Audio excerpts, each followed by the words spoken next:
And the reason why is, I think Ben Brewster said it best, in my opinion, where he said something to the effect of, like, first off, if you specialize early, the risk of career-ending injury jumps up. That's known. However, if you don't specialize from, call it a 15-year-old standpoint, kind of around that age, you're also setting yourself back greatly if you're not one of those guys that's naturally talented. If you're not a unit, if you're not built and physical and strong and quick and powerful, all the above, maybe it's time. Maybe it's time. It depends on the goal of the athlete. I think it also depends on the athlete specifically. Yeah. If the athlete is like the typical athlete that like could benefit greatly from specializing once they get into that age range, then depends on what level they want to play at. The goal of the athlete as well. Yeah, right. Because if they want to play in the SEC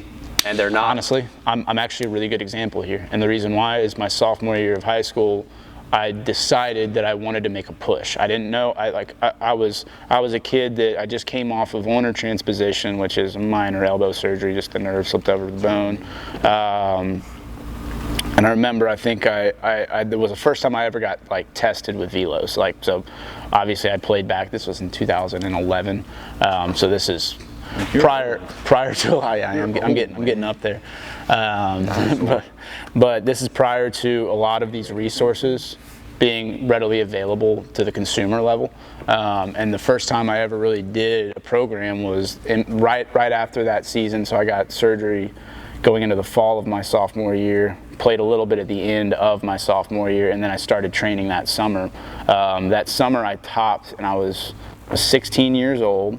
I topped 70 miles an hour on a pull down, and that's why I topped. I was like 67 to 70. But this is also one. Yeah, this is also that reason that I remember you were talking to me about this. I don't ever talk to you about this, but I remember you and Sam were talking to me about some coaches that would say that you either have it or you don't.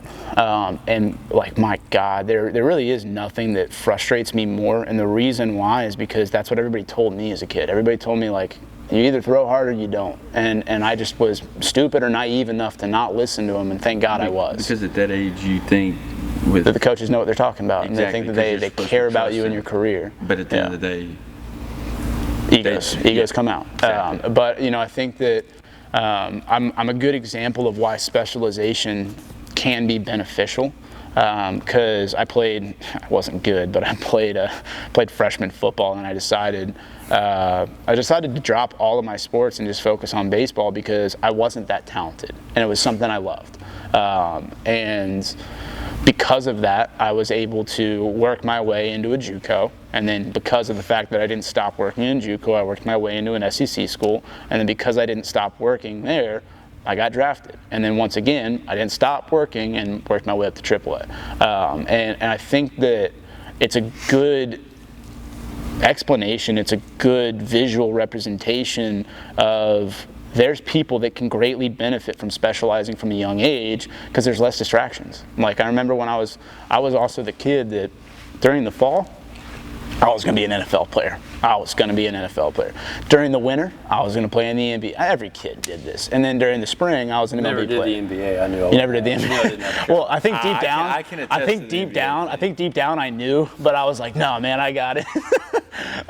What position did you play in football? In football, I was tight end and wide receiver. Yeah. Oh yeah. Oh, and then great story about this. This is just a little sidebar here. So they force you in high school to play offense and defense because in high school, at least my high school, they had like offensive days, then a defensive day at practice, and so on and so forth. Yeah, it's kind of stupid. Y'all must have sucked. Well, I don't know. I wasn't a big football fan, but so I was like, okay, what's the one position that they'll like never play me at? I was like, cornerback. I'm not fast enough. I'll go play cornerback. So I was doing that. And one game. You got to pick your position? Yeah. And football's way different there. Hold up. You guys are going to like this. You guys are going to like this.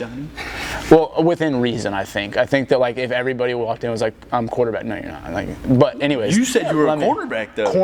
Corner. Yes, cornerback. That's unreasonable. Yes, it is absolutely. Yeah, little Timmy. Anyways, let Baseball's an easy me tell you this You real play quick. center? So one game, our cornerbacks were not doing good, and like I'm sitting there on the sidelines, and my coach goes, "Parkinson, you're in." I'm like. So I put my helmet on. He's gonna blur him. I put my helmet on, and I get out there, and I remember I'm just lined up, and I'm like, all right, just like don't do anything. Just like stay on your guy. Like that's all I'm gonna do. Just keep him in front. No, not even keep him in front. Just stay relatively close to my guy, and that's what I did. So I just stayed close to him, and he's in front of me, and I'm running with him, and I see his eyes getting big, so I just turn around. Ball literally hits me in the chest, and I get an interception on my first play.